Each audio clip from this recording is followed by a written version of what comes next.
नमस्कार मैत्रिणींनो, स्वागत आहे तुमचं माझ्या चॅनल शिवणकाम विथ कुशवामध्ये. तर आजच्या व्हिडिओमध्ये आपण 32 साईजच्या स्लीवलेस प्रिन्सेस कट ब्लाऊजचं डायरेक्ट कपड्यावर कटिंग बघणार आहोत. त्यासाठी आपण आता पाठीमागच्या भागाचं कटिंग करून घेत आहोत. तर ब्लाऊजची उंची 13 आहे, तर 1 इंच म्हणून आपण इथे 14 इंचावर मार्किंग करून घेतलेलं आहे.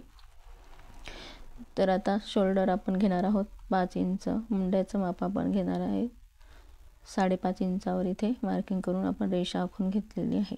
तर 32 छातीसाठी आपण चौथा भाग घेतला आहे इथे 8 इंच आणि 1.5 इंच शिलाई मार्जिन अशा प्रकारे मार्किंग केलं आहे. तर कमरेचं माप आहे आपलं 27चा चौथा भाग 6.25 इंच प्लस पाठीमागचा टक्स 1 इंचावर मार्किंग करायचा आहे आणि 1.5 इंच शिलाई मार्जिन. आणि आता फिटिंग पॉईंट आणि शिलाई मार्जिन अशा रेषा आखून घ्यायच्या आहेत. गळा रुंदी आपण घेणार आहोत 32 साईजसाठी 2 इंच.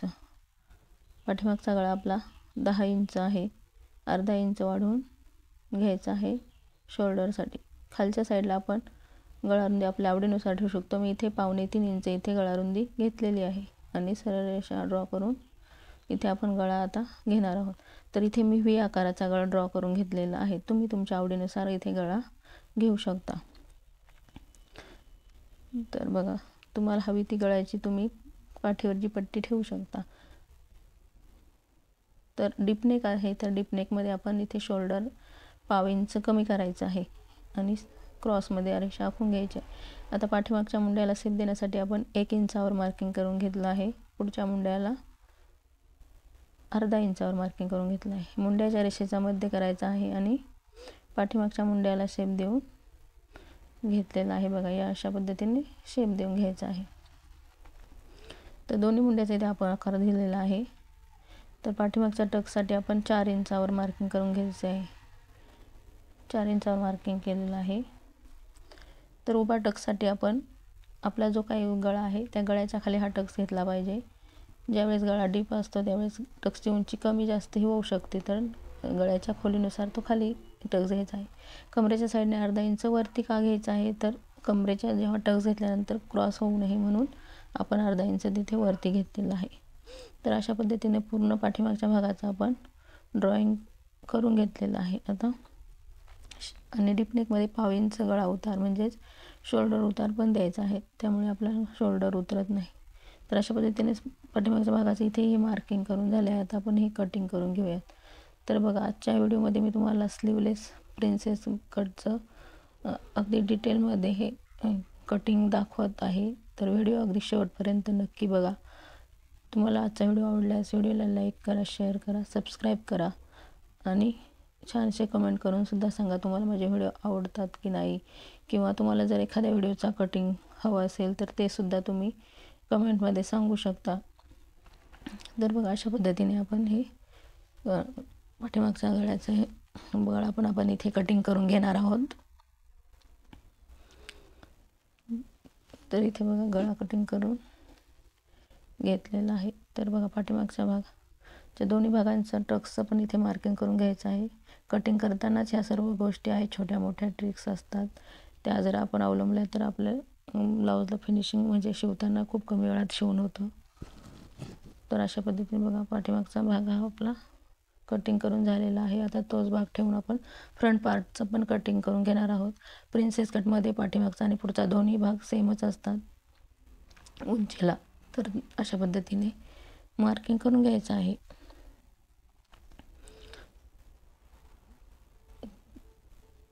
तर अगदी हळूवारपणे आणि सावकाशपणे मी तुम्हाला ह्याचं हे कटिंग दाखवत आहे. अगदी कुणाला हे समजेल, नवीन शिकत असाल तर या पद्धतीने नक्की कटिंग करून बघा. अगदी खूप छान फिनिशिंग येते ब्लाऊजला आणि कुठेही तुमचं शोल्डर उतरणार नाही. डीप नेकमध्ये शोल्डरसुद्धा उतरणार नाही. कारण गळा रुंदी कशा पद्धतीने घ्यायची, शोल्डर कसं कमी करायचं, हे सर्व आजच्या या व्हिडिओमध्ये तुम्हाला मी डिटेलमध्ये सांगितलेलं आहे. तर व्हिडिओ शेवटपर्यंत पाहिल्यानंतरच तुम्हाला समजणार आहे, त्यामुळे व्हिडिओवर अगदी कंटिन्यू शेवटपर्यंत राहा. तर बघा, पुढचा आणि मागचा दोन्ही भाग सेमच ड्रॉफ्टिंग करून घेतलेला आहे. आता पुढच्या मुंड्याचा आकार आपण अर्धा इंचावरून दिलेला आहे. बघा, आता पुढचा गळा आपला 5.5 इंच आहे, अर्धा इंच वाढून 6 इंचावर मार्किंग करून घ्यायचं आहे. आता इथे बघा, पुढचा गळासुद्धा मी व्ही करायचा आहे. मला पाठीमागचा आणि पुढचा दोन्ही आकार व्ही ठेवायचा आहे, म्हणून तुम्ही आवडीनुसार ठेवू शकता. आता आपल्याला टक्स पॉईंट घ्यायचा आहे प्रिन्सेस कटचा. तर छातीचा चौथा भाग प्लस 1.5 इंच घ्यायचा आहे आणि आडवा भाग छातीचा 10वा भाग घ्यायचा आहे 3.25 इंच.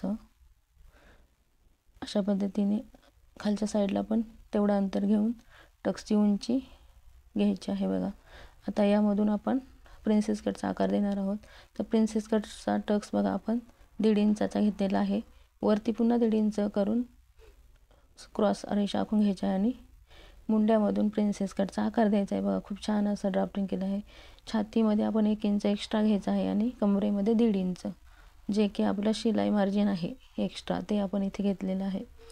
आता गळ्याच्या बाजूने अर्धा इंच वरती आणि कमरेच्या बाजूने पण अर्धा इंच वरती घेऊन क्रॉस रेषा अशा आखून घ्यायच्या आहेत, जेणेकरून मागचा आणि पुढचा भाग शिवल्यानंतर अगदी परफेक्ट व्यवस्थित येणार आहे. त्यासाठी हे क्रॉसमध्ये आपण घेतलेलं आहे. आता आपण कटिंग करून घेऊया. तर बघा, खूप सोपी पद्धत आहे प्रिन्सेस कट ब्लाऊज. खूप कमी वेळात होणार, शिवून पण होतो, कटिंग करून पण होतो. शिवाय बिना बाही असलेला हा ब्लाऊज आहे, म्हणजे स्लीवलेस ब्लाऊजचं हे कटिंग आहे.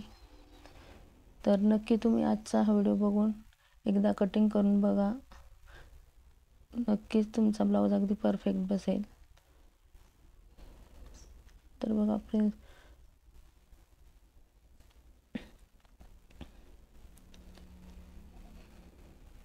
प्रिन्सेस कट मार्किंग करून घ्यायचं आहे बघा आणि कट करून घेऊयात हा भाग.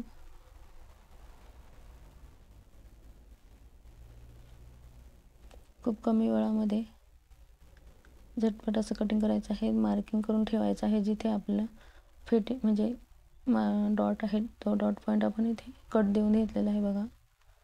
तर अशा पद्धतीने आपण पाठीमागचा आणि फ्रंट दोन्ही भाग इथे कटिंग करून झालेले आहेत. आता बघा, आपण गळ्याच्या आकाराप्रमाणे कॅनव्हास कसा बनवायचा ते सुद्धा तुम्हाला आजच्या व्हिडिओमध्ये बघायला मिळणार आहे. कारण खूप नवीन शिकणाऱ्या मैत्रिणी असतात, त्यांना गळ्याच्या आकाराप्रमाणे कॅनव्हास कसा कट करायचा ते माहीत नसतं. खूप सोपी पद्धत आहे बघा. जो आपण गळ्याचा आकार कटिंग करून घेतला आहे तो एक कॅनव्हास पेपरवर असा डबल कॅनव्हास घ्यायचा आहे आणि बंद बाजूकडून असा हा गळाचा आकाराची ही पट्टी कट केली आहे ती ठेवून आपण त्या आकारानुसार गळा ड्रॉइंग करून घेतला आहे बघा. 1 इंच वाढून हा गळा अशा पद्धतीने ड्रॉ करून घ्यायचा आहे आणि कटिंग करून घ्यायचं आहे. कॅनव्हास कटिंगची खूप सोपी पद्धत आहे बघा ही. कुणालाही जमेन अशी ही पद्धत आहे.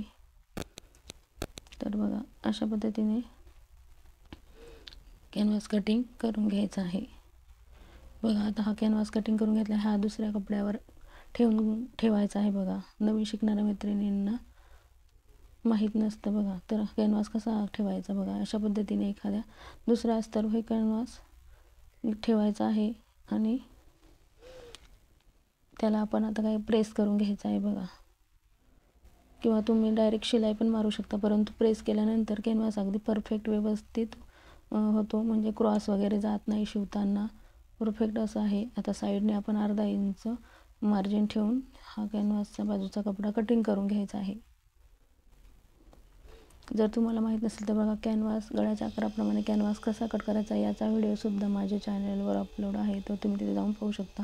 आता आपण मेन फॅब्रिकवर जे आपण अस्तर कट केलं आहे ते ठेवायचं आहे आणि ते आता कटिंग करून घ्यायचं आहे बघा. आता मेन फॅब्रिक पण आपण कमी कपड्यामध्ये कशा पद्धतीने ठेवायचं, कोणता भाग कुठे ठेवायचा हे सुद्धा आपण अशा पद्धतीने ठेवलं आहे बघा, जेणेकरून साईडला भाग उरल्यानंतर आपल्याला ब्लाऊजच्या ज्या गळपट्टी असते, कंबरपट्टी असते, योकपट्टी असते काही वेळेस, त्यासाठी आपल्याला कपडा लागतो. तर अशा पद्धतीने ठेवायचं आहे आणि कटिंग करायचं आहे.